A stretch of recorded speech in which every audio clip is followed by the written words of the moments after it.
그리고 오늘 우리가 일어난 상황은 우리가 어떻게 할 수 없습니다. 그렇지만 믿음은 상황을 바꾸는 것이 아니고 상황을 탓하는 것이 아니라 그 상황에 대한 우리의 반응을 선택하는 겁니다. 믿음의 사람만 할 수 있는 어떤 반응, 믿음의 사람만 그들에게서만 기대될 수 있는 어떤 믿음의 태도, 그런 것들이 있습니다.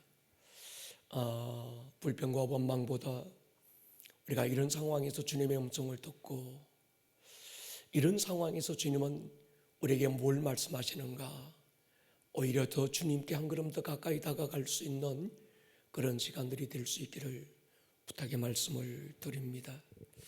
이 시간 우리가 말씀 듣기 전에 우리 지난주 설교 요약은 생략하도록 하겠습니다.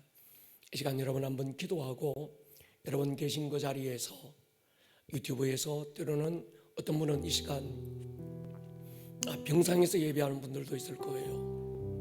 고열과 두통과 여러 가지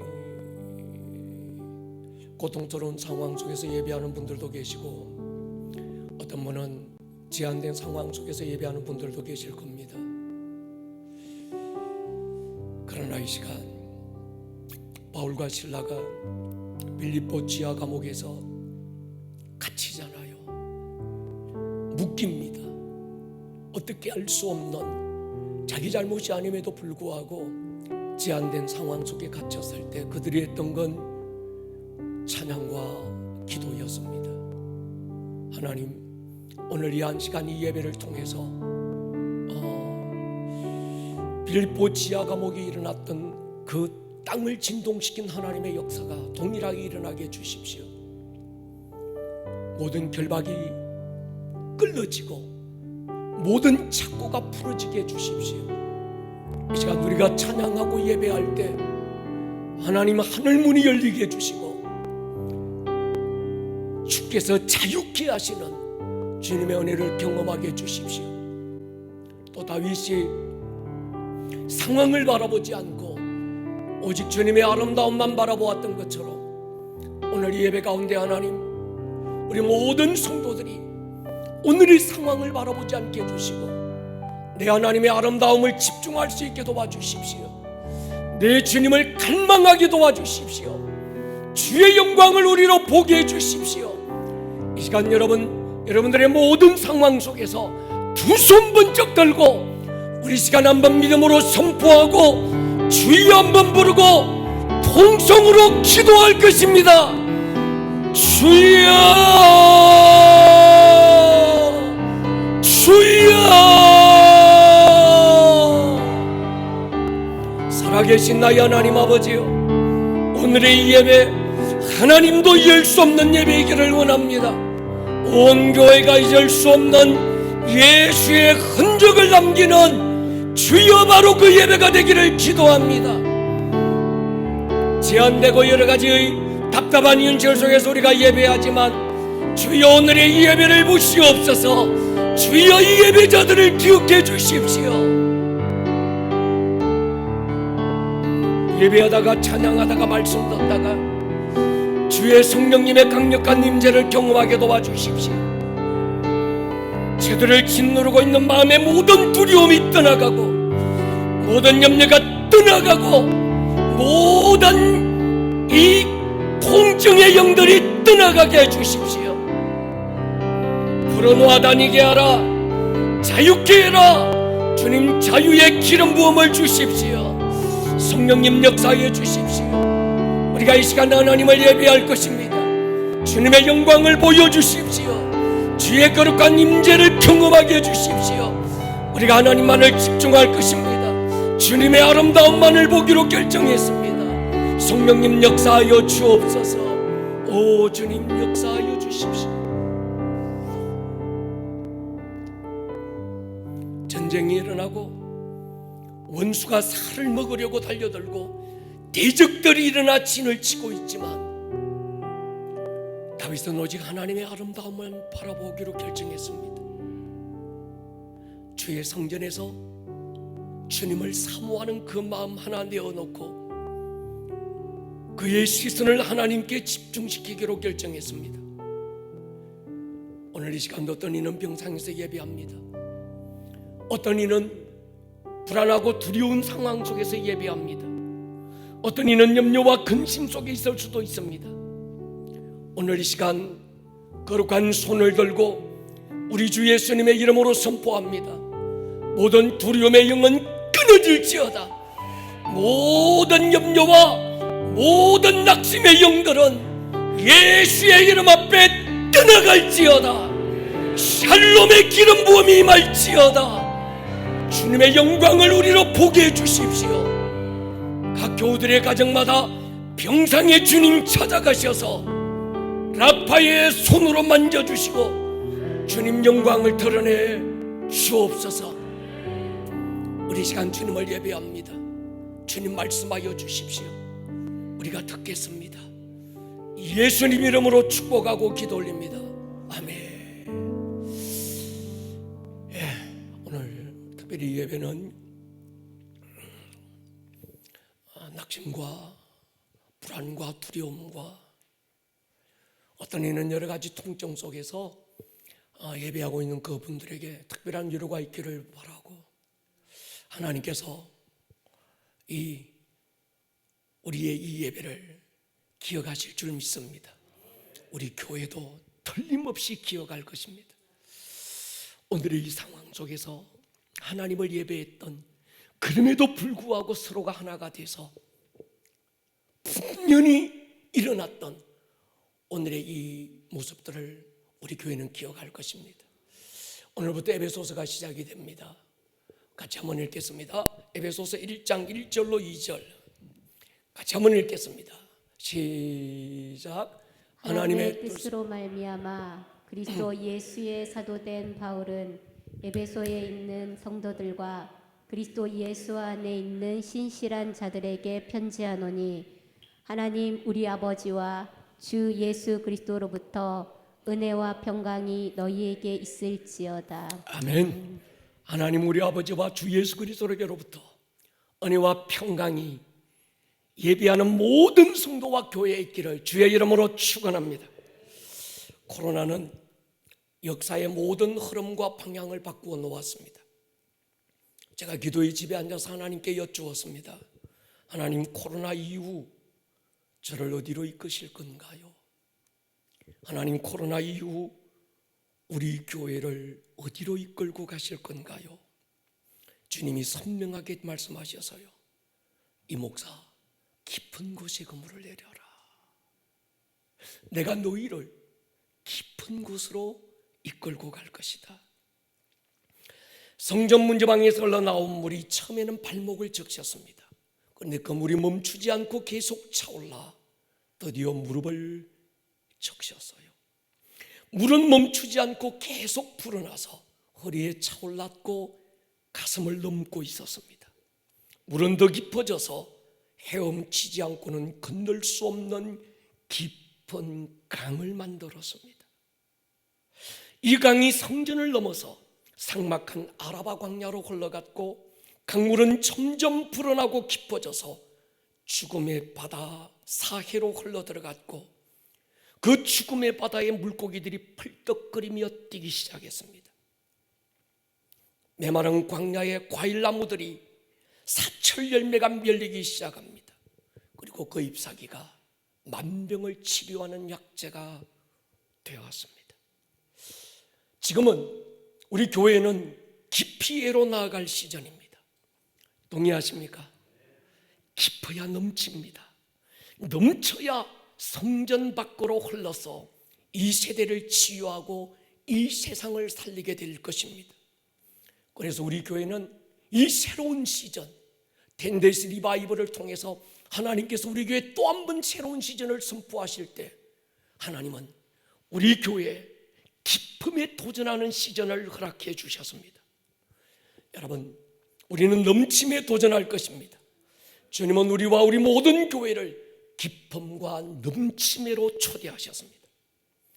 에베소서는 굉장히 깊은 말씀이고 또 너무 풍성하여 흘러 넘치는 생명력이 있는 말씀입니다.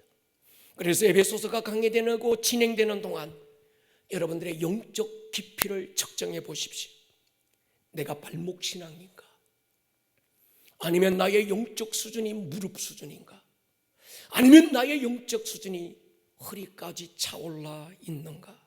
아니면 가슴까지 차올라서 너무 기뻐서 헤엄치고 있는 깊이 있는 신앙인지 에베소서를 통해서 우리는 점검하게 될 것입니다.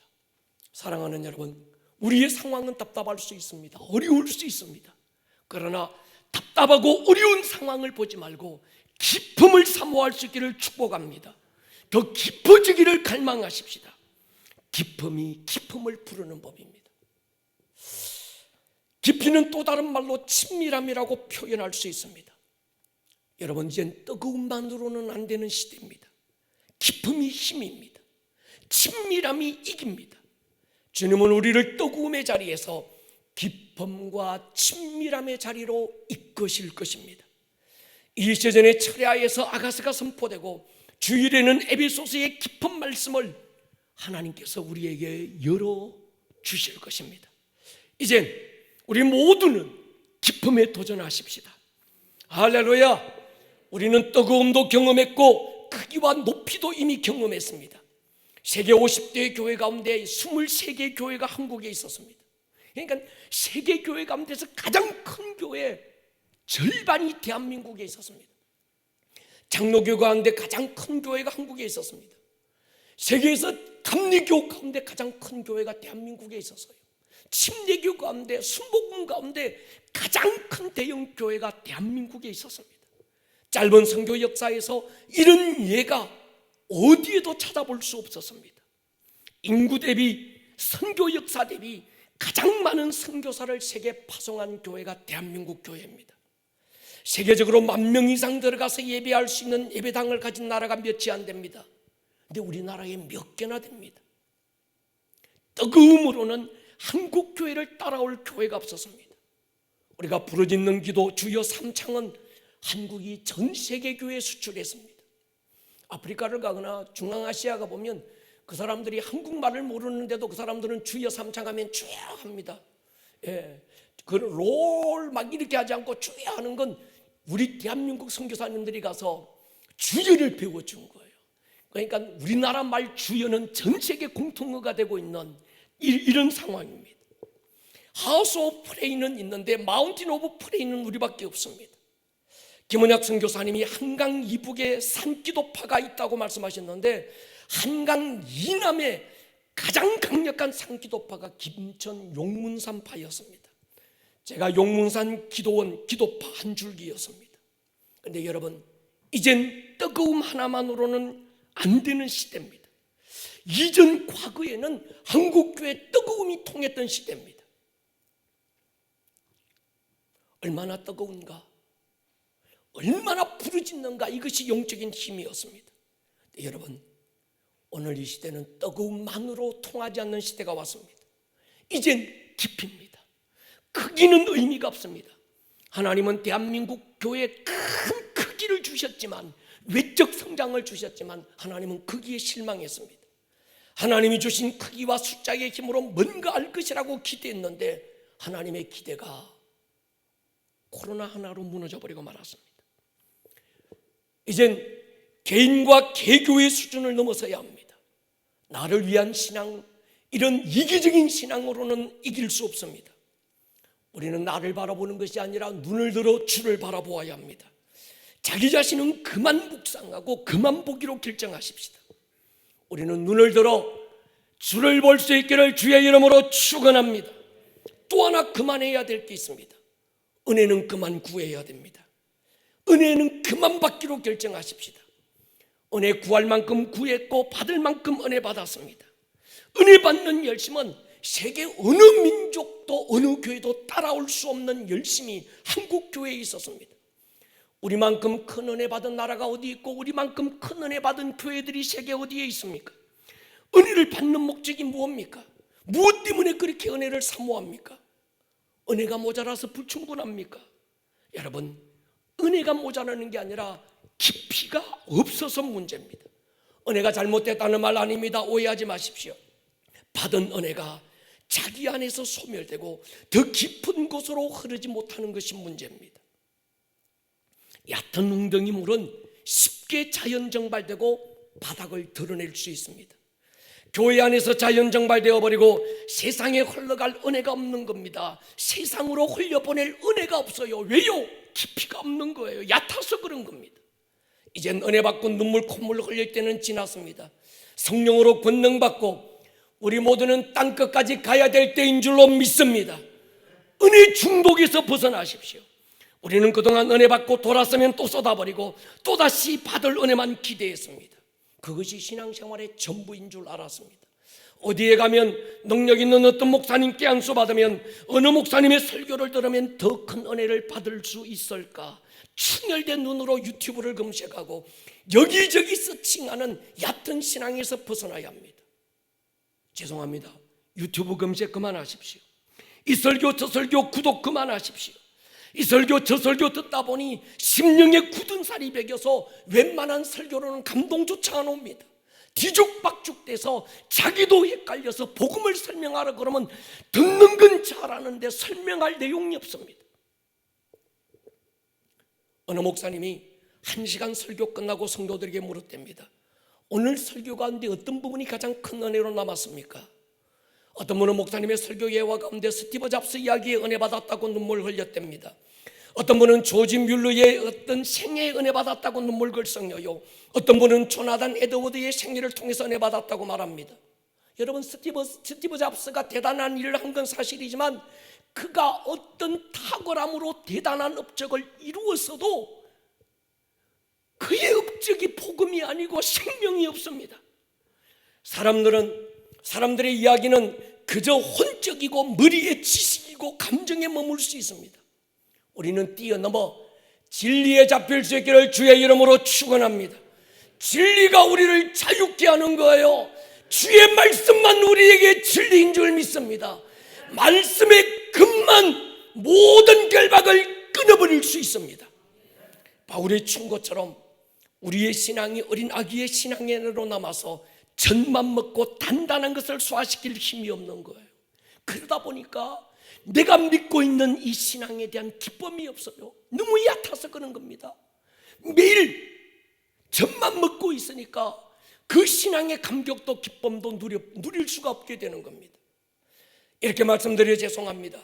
우리 교회에서 가르치는 제자훈련, 사역훈련, 선포되는 설교만으로도 여러분의 영적 생활에 충분할 것입니다. 동의하십니까? 감정에 머무는 얕은 은혜 말고 주님의 심장에서 선포되는 진리를 붙드십시오. 우리는 진리를 알기를 결단하십시다. 내 생각, 내 욕심 내려놓고 여러분의 입을 통하여 믿음으로 진리를 선포하십시오. 진리를 살아내십시다. 생기를 선포하십시다. 생기는 성령님입니다. 성령님은 진리의 영입니다. 생기의 영은 진리 가운데로 우리를 이끄실 것입니다. 진리가 생각나게 만들고 진리를 성취하게 만들 것입니다. 생기를 떼어내라, 이 말씀은 진리를 떼어내라는 말씀입니다. 우리에게는 진리를 떼어낼 수 있는 영적 권리가 주어졌음을 선포할 수 있기를 축원합니다. 여러분들이 누구라도 내가 세례를 받았느냐 안 받았느냐, 예수 믿은 횟수가 얼마나 됐느냐, 내가 교회에서 받은 직분이 뭐냐와 아무 상관없이 우리가 하나님의 자녀가 되는 그 순간부터 우리에게는 진리를 대언할 수 있는 영적 권리가 주어졌음을 믿으십시오. 진리를 먼저 내 것으로 취하고 내 것이 된 레마의 진리가 여러분들의 입에서 선포될 때 진리의 능력이 경험될 것입니다. 진리가 당신을 모든 결박과 묶임으로부터, 가난과 상처로부터, 연약한 한계로부터 자유케 할 것입니다. 이젠 진리를 묵상하는 단계를 넘어서 진리를 대언하는 단계로 가셔야 합니다. 진리를 선포하는 수준으로 우리는 나아가셔야 합니다. 내 욕심과 필요를 넘어서 다음 세대를 향해서 선포하고 내 교회를 뛰어넘어서 이 도시가 하나님의 나라가 임하고 하나님의 도시가 되기를 선포해야 합니다. 이 나라 정치, 경제, 예술, 교육, 가정 각 분야를 향해서 생기를 대언하십시오. 생기야, 사방에서부터 불어와서 사망을 당한 이 세대를 살게 하라. 교회는 그만 댕기십시오. 교회 댕기는 수준으로 머물면 안 됩니다. 여러분, 댕긴다라는 말은 경상도 사람들이 아무 의미 없이 그냥 왔다 갔다 하는 걸 댕긴다 그러는 거예요. 교회 오지 말라는 얘기가 아니라 아무 의미 없이 교회 댕기려고 하지 마라 이 말입니다. 동의하십니까? 교회는 그만 댕기고 할렐루야, 진리를 경험할 수 있기를 축원합니다. 그분의 마음을 아셔야 합니다. 형의 축복 대신가로 챈 야곱이 하란으로 도망가는 길에 루스 언덕에서 지쳐 잠들잖아요. 꿈의 하늘이 열립니다. 사닥다리 하나 내려오더니 천사가 오르락 내리락하며 하나님을 찬양하는 걸 봅니다. 하늘에서 하나님의 음성이 들려요. 야곱아, 네 가는 길에 내가 함께 갈 것이다. 내가 너를 지킬 것이다. 그리고 이 땅을 너와 네 자손에게 줄 것이다. 베고 자던 돌베개 세워놓고 기름 붓고 야곱이 하나님께 서원합니다. 이곳이 하나님의 집이 될 것입니다. 소득의 11조를 반드시 하나님께 드리겠습니다. 그리고 하나님이 나의 하나님이 될 것입니다. 그 땅의 이름을 베델, 하나님의 집이라고 불렀습니다. 그로부터 20년의 세월이 흐르면서 하나님은 야곱과의 약속을 신실하게 지켰건만 야곱은 그날의 서원과 약속을 까마득하게 잊어버리고 말았습니다. 이유가 뭘까요? 은혜 받았지만 받은 은혜를 담을 그릇이 얕았던 거예요. 20년 후 고향으로 돌아오는 길에 야복 강가에서 형의 위기를 만났지만 그럼에도 불구하고 하나님은 야곱을 지켜주십니다. 세겜을 지나던 길에 야곱의 딸 디나가 그 땅의 주장 세겜에게 욕을 당하잖아요. 동생의 보복으로 시므온과 레위가 할례를 행하게 만들고 그 땅의 모든 남자들을 쳐 죽이고 말았습니다. 주위 모든 민족들의 위협에 두려웠던 야곱은 그의 인생에 큰 위기를 만납니다. 야복 나루트의 위기는 자기 자신으로부터 문제였다면 이 세겜의 위기는 자녀 세대의 문제로부터 찾아온 위기였습니다. 이쯤에서 야곱은 깨달아야 했습니다. 두려움에 떨고 있는 야곱에게 하나님의 음성이 들려요. 창세기 35장 1절 보십시오. 같이 한번 읽을까요? 시작. 하나님이 야곱에게 이르시되 일어나 베델로 올라가서 거기 거주하며 내가 내 형 에서의 낯을 피하여 도망하던 때에 내게 나타났던 하나님께 거기서 제단을 쌓으라 하신지라. 하나님께서 야곱에게 두려움에 떨고 있는 그 야곱, 어떻게 할 수 없는 위기 상황에서 어떤 방법도 찾을 수 없는 그 야곱에게 하나님은 야곱아 베델로 올라가라. 그리고 거기 머물러라. 그리고 거기서 하나님께 예배를 드려라. 하나님은 야곱을 첫사랑의 자리 베델로 불렀습니다. 야곱은 자녀들이 가졌던 이방 신상을 세겜 근처 상수리 나무 아래 묻어버리고 처음 아버지를 떠나올 때 자기를 찾아와서 만나주셨던 베델의 그 자리로 나아갑니다. 베델에서 예배를 드린 야곱은 그곳 이름을 이젠 바꾸어 불렀습니다. 엘 베델, 베델의 하나님, 이곳에 계신 하나님. 여러분, 베델은 하나님의 집을 말합니다. 오늘 베델이 얼마나 많습니까?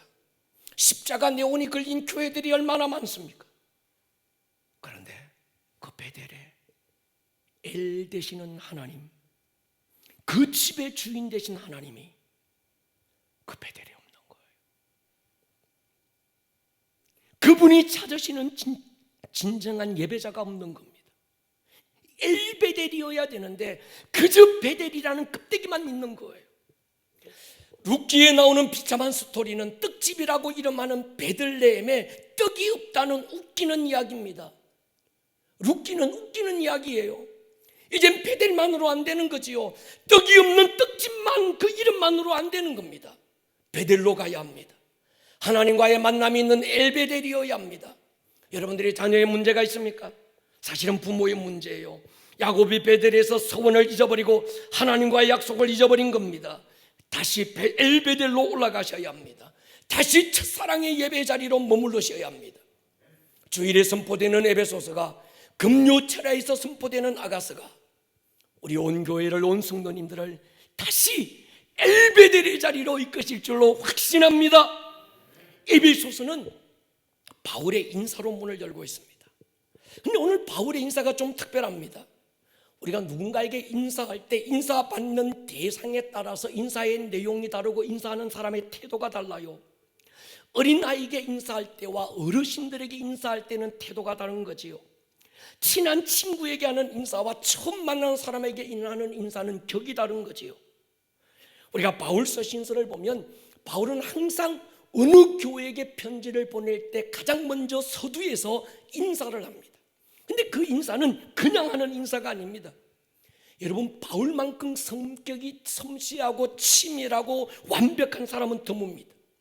그래서 바울이 우리가 어떤 성경을 읽을 때 에베소서만이 아니라 빌립보, 고린도, 로마서 어느 성경 바울의 서신서를 읽을 때 그 인사의 내용을 보면 이미 그 인사 속에 자기가 보내는 편지를 받을 그 사람들, 수신자들의 모든 상황이 그 인사 속에 다 담겨 있습니다.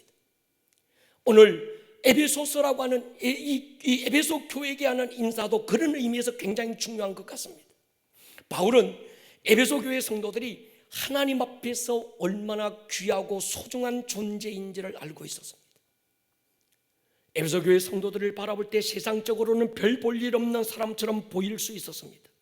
배운 것도 특별하지 않았고 가진 것도 남다르지 않았습니다. 잘난 것도 없고 탁월한 사람 어디도 없었습니다. 그런데 바울의 마음의 눈이 밝아지면서 저들을 향한 하나님의 부르심의 소망이 무엇인지를 알고 나니까, 저들 한 사람 한 사람 가운데 기업의 영광의 풍성함이 무엇인지를 알고 나니까, 하나님께서 저들 한 사람 한 사람에게 베푸신 능력의 지극히 크심이 어떤 것인지를 알고 나니까 바울은 그 격에 맞는 인사를 지금 이 에베소 교회에 하고 있는 거예요. 이들이 어떤 사람일까?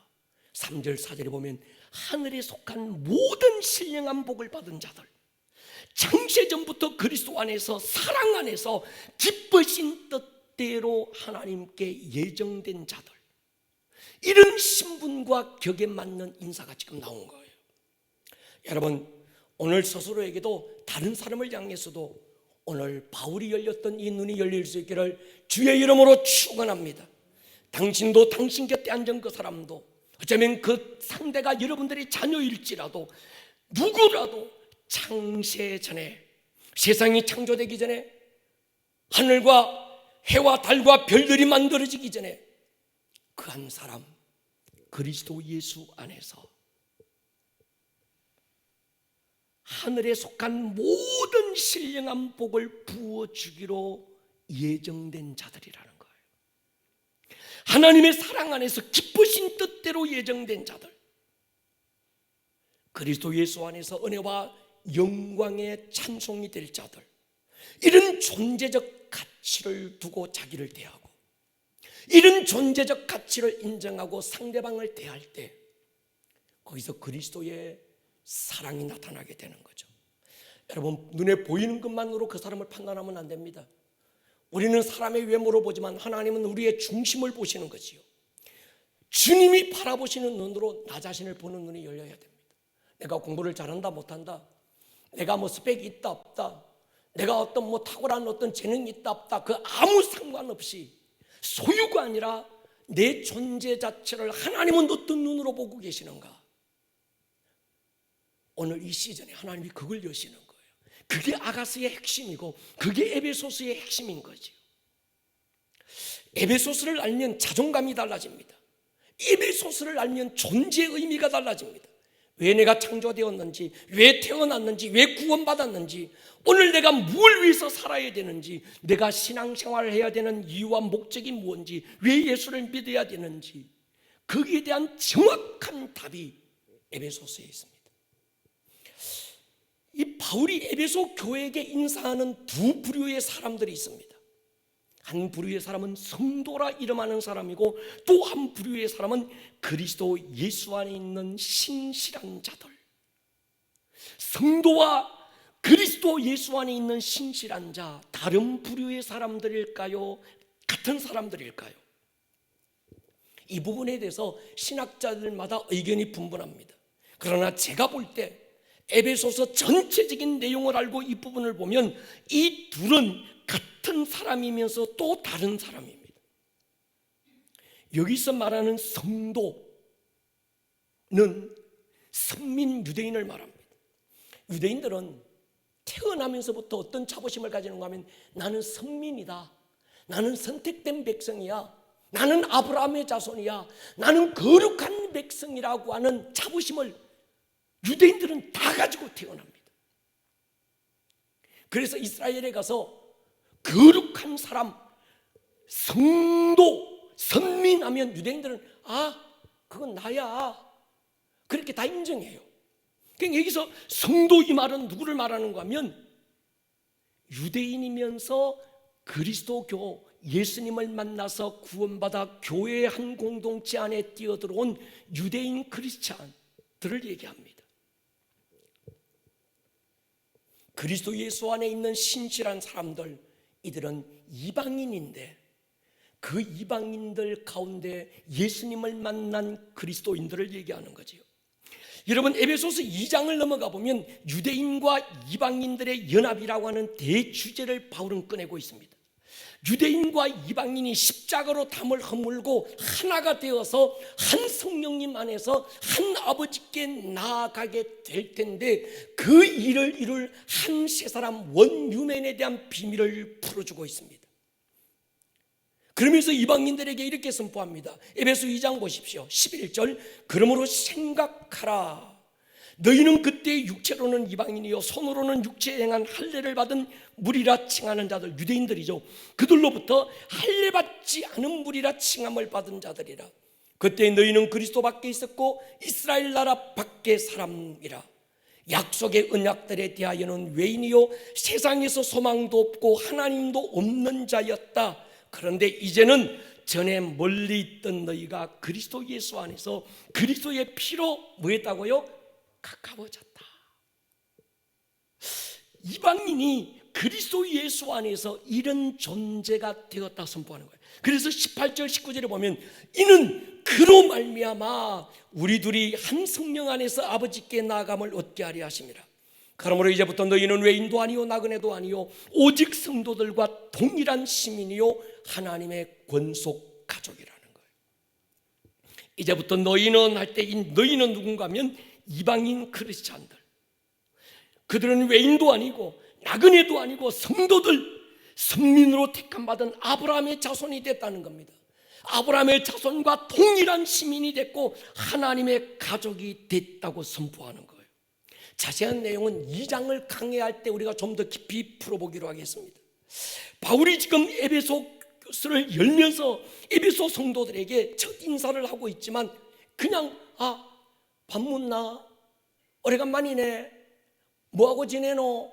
컨디션은 괜찮나? 이런 어떤 수준의 인사가 아니고 에베소서 전체의 그림을 가지고 지금 에베소 교회를 향하여 인사하고 있는 거예요.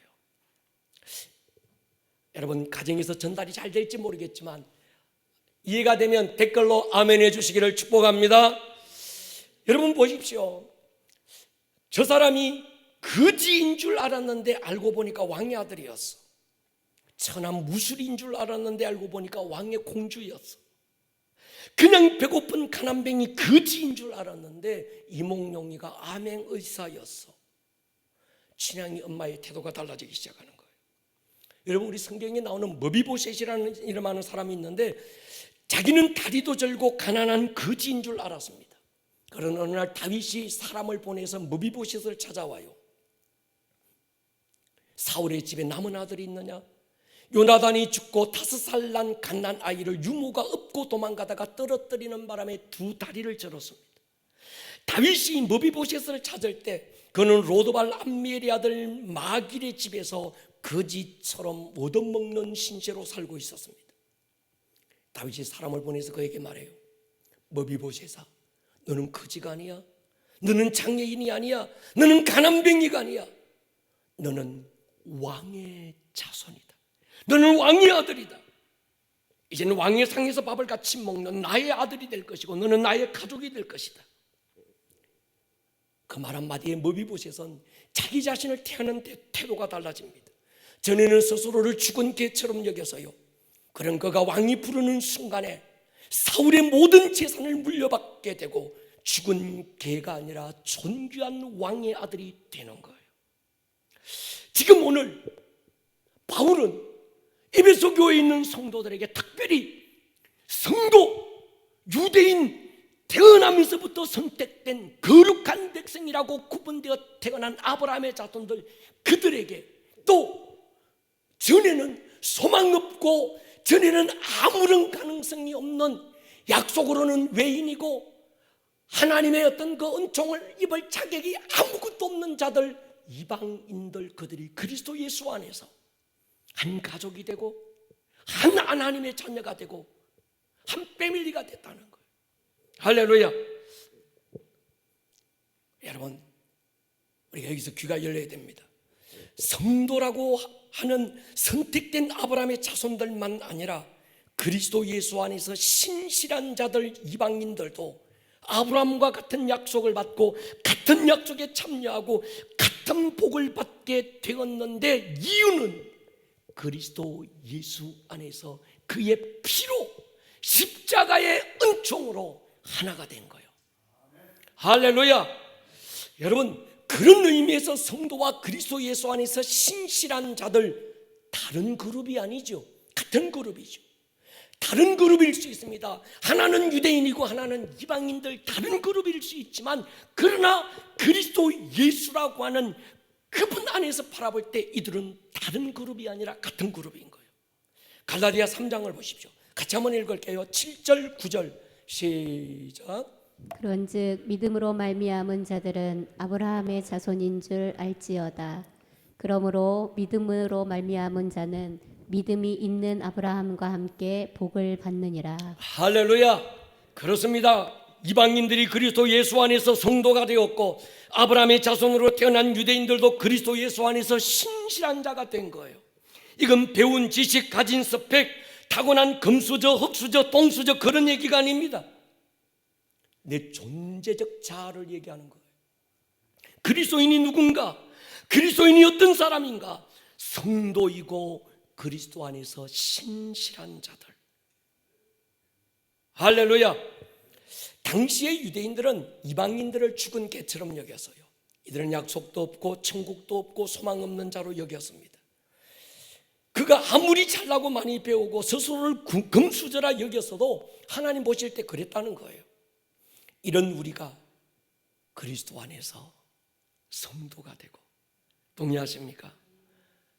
그리스도 안에서 아브라함의 약속을 나도 동일하게 받고 아브라함이 받은 복, 그 복에 참여할 자가 됐다. 그래서 창세기 12장 1절부터 3절에 하나님께서 아브라함에게 주신 그 복, 저와 여러분들의 복으로 기업이 되고 경험이 될지어다. 할렐루야. 나의 몫으로 취할 권리가 있는 거예요. 이것이 성도의 정체성입니다. 그러므로 여러분, 교회 안에서 그저 교회 댕기는 자 말고 그리스도 안에서 내가 누군지에 대한 정확한 정체성을 알아야 되는 거예요. 하나님이 나를 어떤 존재로 인정하시는지 알아야 합니다. 이게 그냥 안 알아지는 거예요. 그래서 바울이 뭐라고 기도합니까? 지혜와 계시의 영을 부어주십시오. 마음의 눈을 밝혀주십시오. 저들이 예수 안에 있는데, 저들이 하나님의 자녀가 분명한데, 신실한 그리스도인이요 아브라함의 복을 유업으로 이어받을 자가 틀림없는데 스스로를 그렇게 여기지 못하는 건 마음의 눈이 닫혀 있다는 거예요. 육신의 것만 바라보고 세상적인 가치관으로 똑같이 자기를 그렇게 여기고 있다는 거예요. 오늘 에베소서가 강해되는 동안에 여러분, 지혜와 계시의 영이 부어지기를 축원합니다. 마음의 눈이 열릴 수 있기를 축원합니다. 여러분, 묻겠습니다. 당신은 그리스도 예수 안에서 신실한 자입니까? 댓글로 빨리 아멘 하셔야 합니다. 여기에 자신 없으면 문제가 커지는 거예요. 다시 묻습니다. 여러분은 성도입니까? 할렐루야. 그리스도인이 누굽니까? 성도지요. 그리스도인이 누굽니까? 그리스도 예수 안에서 신실한 자이지요. 언제요? 창세 전에. 여러분이 그렇게 선택된 겁니다. 동의하십니까? 어디서? 그리스도 예수 안에서. 당신이 예수님을 선택한 게 아니라 그분이 창세 전에, 당신이 하나님을 알기도 전에, 응애하고 태어나기도 전에, 이 세상이 만들어지기 그 이전부터 당신은 그리스도 예수 안에서 성도로 신실한 하나님의 사람으로 선택됐다. 오늘 이것이 여러분의 정체성이 될 수 있기를 주의 이름으로 축원합니다. 나는 성도다. 또 하나, 나는 그리스도 예수 안에서 신실한 자다. 다시 말씀드리지만 교회에 왔다 갔다 댕기는 사람하고 다른 얘기입니다. 여러분, 우리는 두 가지 중에 하나여야 합니다. 거룩하게 구별됐든지 아니면 그리스도 예수 안에서 신실한 자여든지.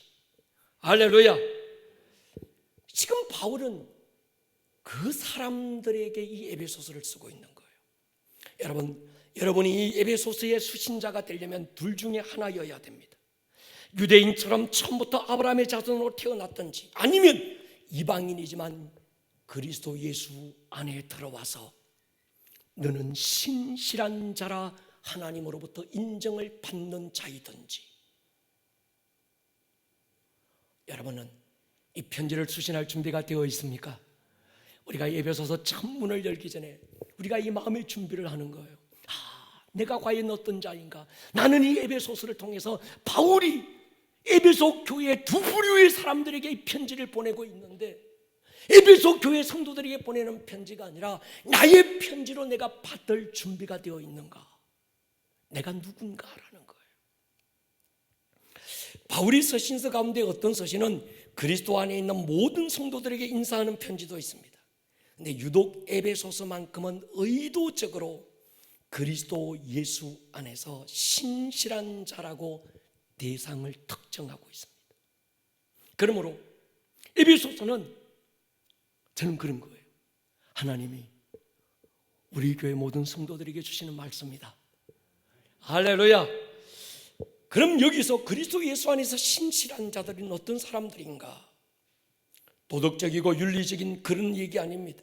세상 살아갈 때 그저 법 없이도 사는 착한 사람, 그런 얘기를 뛰어넘습니다. 가난한 사람 보면, 이웃 보면 못 먹고 못 입어도 가득 긁어서라도 밥 사줘야 되고, 그런 어떤 긍휼의 마음을 가진 그리스도인을 얘기하는 게 아닙니다. 그리스도 예수 안에서 자신이 누군지를 정확하게 알고 신분에 맞는 말을 하고 자기 자신을 대하고 다른 사람을 대할 줄 아는 그 사람을 그리스도 예수 안에서 신실한 자란 말하는 거예요. 더 정확히는 앞으로 바울이 풀어갈 지혜와 계시의 영을 받아서 하나님이 어떤 분인지를 알고 섬기고 마음의 눈이 열려서 부르심의 소망이 뭔지 알고 그 부르심을 따라 사는 사람, 기업의 영광의 풍성함이 얼마나 크고 영광스러운지를 알고 하나님이 자기에게 베푸신 능력이 지극히 크신 것이 얼마나 큰지를 알고 오늘을 살고 있는 그 사람, 그 그리스도인들에게 주님은 에베소서라고 하는 이 문을 열고 있는 겁니다. 내가 왜 창조됐는지, 내가 어떻게 창세전에 계획됐는지, 내가 왜 구원받았는지, 그 목적이 무엇인지를 알고 믿는 그리스도인들, 그 사람을 가리켜서 신실한 자라 이렇게 말합니다. 에베소 2장 10절 보십시오. 우리는 그가 만드신 바라 그리스도 예수 안에서 선한 일을 위하여 지으심을 받았다. 이 일은 하나님이 전에 예비하사 우리로 그 가운데서 행하게 하려 하심이니라. 신실한 자, 이 말은 선한 일을 위하여 지음받은 자인데, 성경이 말하는 선한 일은 착하다, 도덕적이다, 윤리적이다, 양심적이다, 그런 얘기와는 다른 얘기입니다. 나중에 풀어나갈 겁니다. 다시 말씀드리지만 교회 댕기는 사람하고 신실한 사람은 확실히 다른 얘기입니다.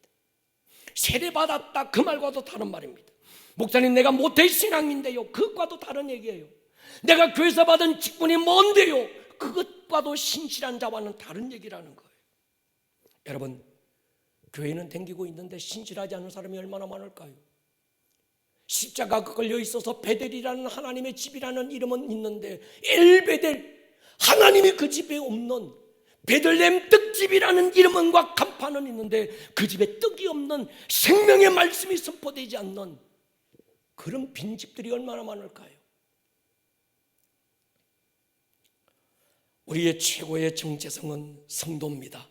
할렐루야. 여러분, 그저 교회 다니면 돈다발 하나님이 복 주셔서 돈다발 내려주시고 하나님 내가 교회 댕겨서 오늘도 예배 갔다 오면 하나님이 나 불쌍히 봐가지고 어떤 애군을 막아주고 그런 수준의 지금 신앙만 우리는 벗어나야 합니다. 기복적인 신앙, 샤머니즘적 신앙, 유교적인 기독교, 불교적인 기독교는 우리는 끝나야 됩니다. 유튜브에서 아멘 하십시다. 우리 교회는 이젠 그 시즌에 온 겁니다. 여러분의 최고의 정체성이 뭘까? 성도입니다. 여러분의 최고의 정체성이 뭘까요? 나는 그리스도 예수 안에서 신실한 자다. 어떤 분은요, 우리 교회 처음 오신 분인데 우리 교회 새가족팀에서 아무개 성도님 이렇게 불렀다고, 이놈의 교회는 내가 권사인데 자기를 성도라고 불렀다고 기분 상해서 교회 안 나오는 사람들도 있더만요. 여러분, 이거 굉장히 무식한 얘기입니다. 여러분, 목사도 성도입니다. 성도라는 호칭보다 더 귀한 호칭이 없습니다. 여러분, 성도가 되시기를 축복합니다.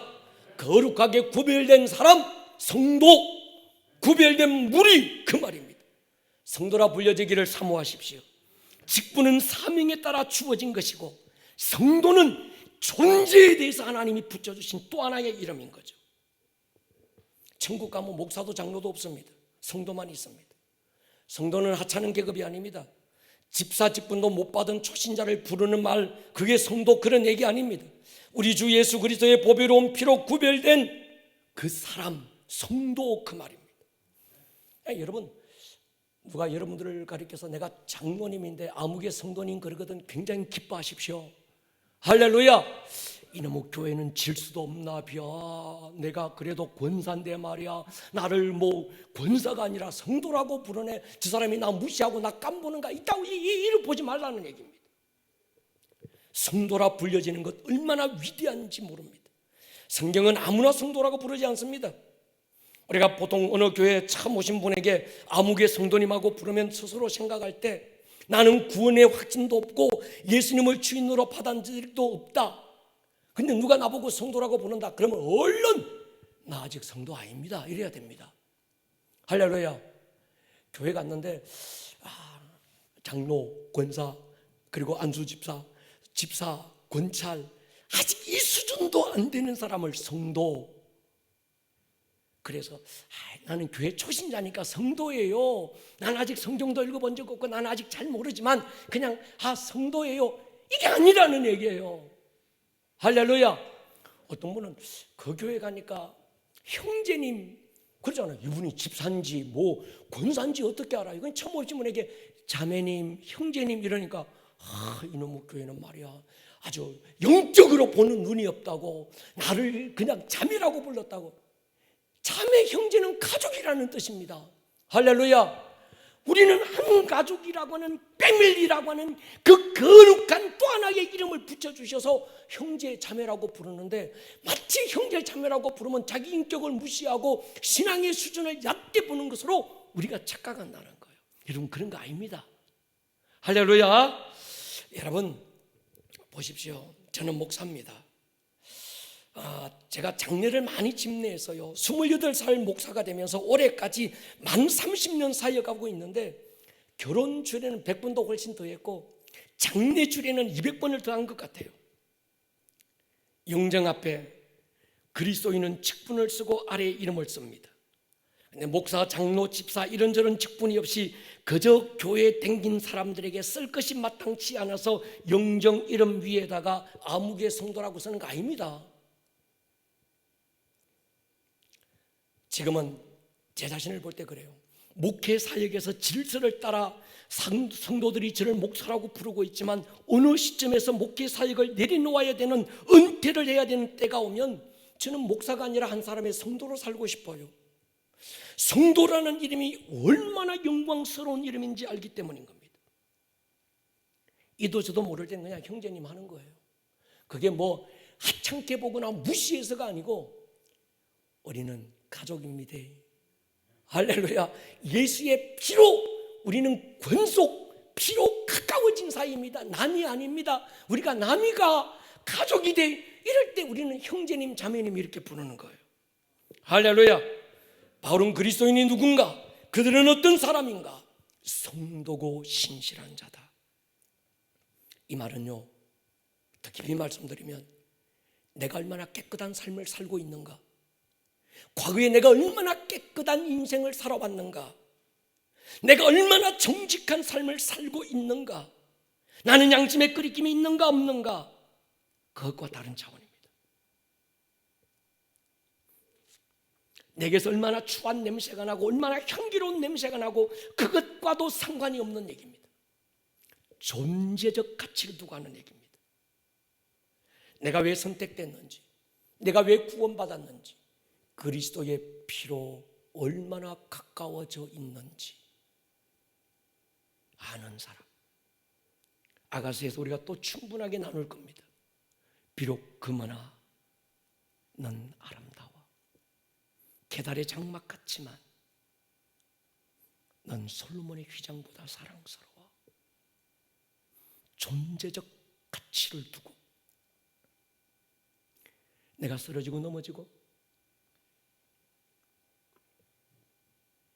때로 내 삶의 현장 속에서 인간의 냄새 풍기고 살고 있지만 그럼에도 불구하고 하나님은 내 삶을 두고 얘기하시는 게 아니라 내 존재적 가치를 두고 넌 성도야. 할렐루야. 넌 그리스도 예수 안에서 신실한 자야. 내가 너를 이렇게 예정했어. 언제? 창세전에. 어디에서? 그리스도 예수 안에서. 어떻게? 기쁘신 뜻을 따라서 하늘에 속한 모든 신령한 복을 쏟기로 내가 결정했다. 요한복음 17장에서 내가 아버지 안에서, 아버지가 내 안에서 하나가 되어서 누렸던 그 영광의 보좌에 함께 앉힐 자로 너를 선택했다는 거예요. 그래서 넌 성도야. 그래서 넌 신실한 자야. 내가 좀 못났고 내가 좀 부족하고 세상으로 볼 때 그렇게 자랑할 게 아무것도 없는데 내 스스로 부끄러워서 숨고 싶고 내가 이것밖에 안 되나 싶은데도 주님은 우리를 그렇게 보시는 거예요. 넌 성도야. 넌 신실한 자야.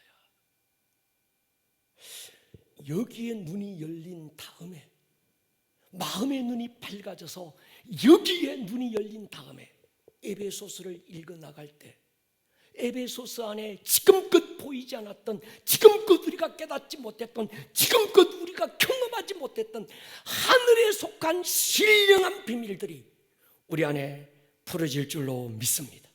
머리를 한번 숙여 보십시다.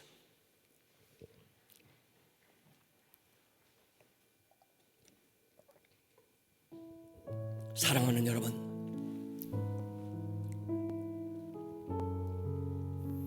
바울은 아름다운 꿈의 교회에게 오늘 이 서신을 보내고 있습니다. 성령의 감동을 받아 100% 성령께 지정의가 장악돼서 아름다운 꿈의 교회 성도들에게, 신실한 자들에게 이 에베소서의 문을 열고 있습니다. 너에게 은혜와 평강이 있을지어다. 너는 성도고 너는 신실한 자야.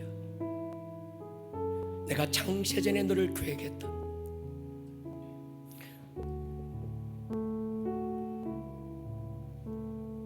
종으로 노예로 써먹고 부려먹기 위해서가 아니라 하나님의 그 영광의 보좌에 함께 앉힐 자로 너를 계획하고 디자인했다. 이 계획이 부도나지 않기 위해서 가장 안전하고 가장 완벽하고 가장 온전하게 그리스도 예수 안에서 너를 계획했다. 그것이 저와 여러분들입니다. 하나님, 마음의 눈을 열어주십시오. 에베소서가 강해되는 동안에 내가 누군지, 체레의 야가서가 강해되는 동안에 내가 하나님 앞에 얼마나 사랑스러운 존재인지 하나님의 눈으로 나를 바라보고 하나님께서 내 안에 넣어두신 하나님이 주신 그 마음으로 하나님께 나아가는 정말 깊어지는 기쁨에 도전하는 이 시즌이 되게 해주십시오.